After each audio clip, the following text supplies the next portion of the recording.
últimos 10 anos que o Poder Judiciário ganhou uma relevância no Brasil, né? E aí, você já até começou a falar sobre o papel do Poder Judiciário na democracia. Como é que a senhora vê, nesse momento, o Judiciário e a democracia do Brasil? Tem um professor, não lembro o nome dele agora, que ele dizia assim, quanto mais frágil for uma democracia, mais ativista tem que ser um poder judiciário. E por que isso? Se a gente for pegar os 3 primeiros artigos da Constituição Federal, e a gente já vai chegar no que está acontecendo de fato no Brasil, né? Mas só para a gente entender a legitimidade do judiciário em algumas atuações. Se a gente pegar, então, os 3 primeiros artigos da nossa Constituição, o que é a Constituição? É a nossa carteira de identidade, né? Tanto que toda lei do Brasil tem número, a Constituição não tem. É a nossa gênese, é quem somos, tá ali, né? E o artigo primeiro, segundo e terceiro da Constituição são a base, a espinha dorsal do nosso país e da nossa democracia, né? Então, como temos que gerenciar o país, para que nós existimos? Quem somos nós e para que nós existimos? Então, diz lá, são fundamentos da República Federativa do Brasil. Cidadania, soberania, dignidade da pessoa humana, os valores sociais do trabalho, da livre iniciativa e o pluralismo partidário. Aí depois vem o artigo 2º, todo poder emana do povo e será exercido indiretamente, né, através dos poderes legislativo, executivo e judiciário. E depois, no artigo 3º, os objetivos da República. Quais são, para que nós existimos, né? Quais são os objetivos do Brasil? Então, construir uma sociedade livre, justa, solidária, erradicar a pobreza, a marginalização, diminuir as desigualdades regionais e sociais, acabar com todo tipo de preconceito, né? Promover o bem de todos sem qualquer tipo de discriminação. Então, se a gente for observar essa ordem cronológica dos poderes, que são harmônicos e independentes entre si, legislativo, executivo e judiciário, essa ordem ela não é à toa, é como se fosse um rio, né? Tem a nascente, que é o legislativo, depois o curso do rio, que é o executivo, e desemboca onde? No judiciário. Existe essa ordem? Existe essa ordem na Constituição. Tá. Legislativo, os poderes são legislativo, executivo e judiciário. Essa ordem não é à toa, porque o legislativo legisla. Olha, como é que o Estado vai funcionar? Dessa forma, eu dito as regras. O executivo faz o quê? Pega essas regras e segue cumpre. As regras, executa. Sim. E o que faz o judiciário se o executivo não cumprir? Né? Então, se alguma coisa sair do curso, deságua no judiciário. Então, de fato, quando uma democracia que somos, né, Estado democrático de direito que somos, não segue o curso muito bem, ele acaba desaguando lá no judiciário porque alguma coisa deu errada no meio do caminho. Então, numa democracia frágil, é claro que quem é a ponta dessa estrutura, desse sistema de freios e contrapesos, que a gente chama, para garantir o equilíbrio do sistema, se as outras pontas estão desequilibradas, né? O judiciário acaba sendo a ponta última para tentar salvaguardar e dar a última palavra para garantir todo o sistema, a ordem jurídica e a democracia. Então, o que nós temos visto, a gente viu muito recentemente, né, um exemplo disso, né? Uma tentativa de quebra da ordem democrática e crimes contra a democracia são crimes inafiançáveis, imprescritíveis, são crimes gravíssimos, né?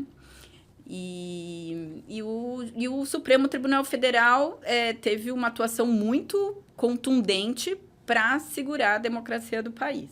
E teve uma desarmonia entre os poderes, isso que causa instabilidade também, né? Isso, e aí é isso, tá havendo um autoritarismo muito grande por parte dos outros poderes e violações de direitos fundamentais muito grande também por parte dos outros poderes, né?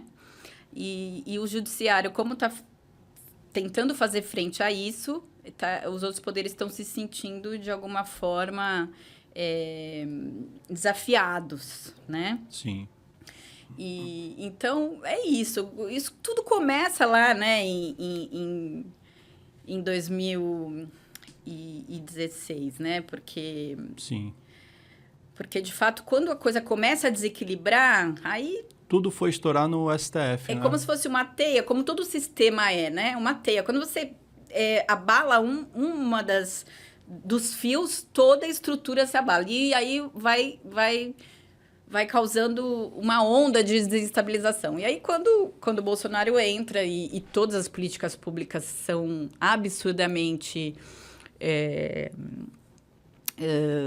enfim, derrubadas e flexibilizadas e destruídas, né? Essa que é a verdade. A coisa tomou um patamar que tudo acabou estourando no judiciário. Até a questão das mudanças climáticas, né? Sim. Porque o Fundo Clima e o Fundo Amazônia foram contingenciados a zero. O dinheiro não foi utilizado para os programas de contenção de desmatamento, para os programas de contenção de incêndio, para os programas... E aí teve que bater no judiciário. Falou, olha, os caras não estão usando o dinheiro para o que tem que usar, né? O mundo está acabando e eles... Então, eu acho que houve uma mudança muito grande nessa fase, né, muito grande de postura do próprio Supremo. A gente vê até nas próprias ações judiciais que bateram lá. Porque, por exemplo, quando foi o Código Florestal que foi aprovado, o Código Florestal ele flexibilizou muito as regras de preservação ambiental. E choveram ações no Supremo, arguindo a inconstitucionalidade daquelas leis, porque tem vários princípios do direito ambiental que você não pode retroceder na proteção, você só pode avançar, né? Ainda mais no estágio que a humanidade se encontra. E o Código Florestal, de fato, teve vários retrocessos. Só que aí o Supremo optou, naquele ensejo, por uma posição que a gente chama de deferente ao Poder Legislativo. Não... houve formalmente, o processo legislativo foi ok, então nós vamos declarar que é tudo constitucional, foi uma escolha do legislativo, a gente não pode fazer nada, os poderes são independentes e separados, a gente não vai fazer nada. O que, assim, os ambientalistas ficaram enlouquecidos, né? Tá. Aí depois veio uma ação para discutir o sistema carcerário brasileiro, dizendo que havia um total estado de coisas inconstitucional no sistema carcerário brasileiro, porque superlotação, situações desumanas, né? Enfim, só população pobre, preta, presa. Então, assim... E aí o Supremo foi uma virada de chave, né? nessa ADIM, ó, DPF 347. 347 é o número. Mas esse debate estava tendo no Congresso? Não. No Supremo? Não, porque existe uma política nacional de sistema carcerário, existe legislação, existe todo um arcabouço convencional de convenções internacionais, de Constituição Federal, de leis que garantem limite de presos por penitenciária, condições, tá tudo na lei, só que nada nunca foi cumprido, né?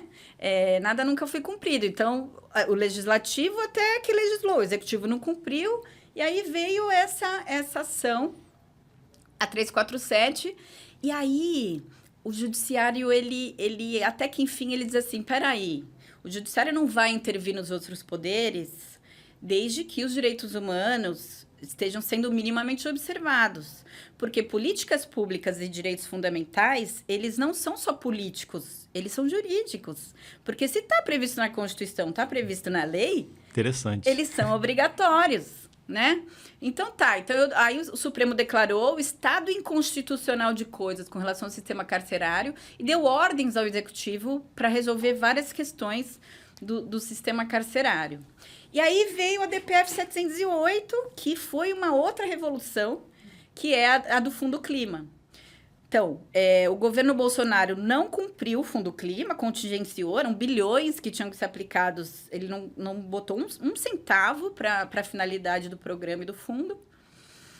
E o Supremo disse, você é obrigado, Você não pode escolher, não há discricionariedade do Poder Executivo, porque o Poder Executivo tudo é discricionariedade, é oportunidade e conveniência de aplicar o recurso onde eu quero aplicar, né?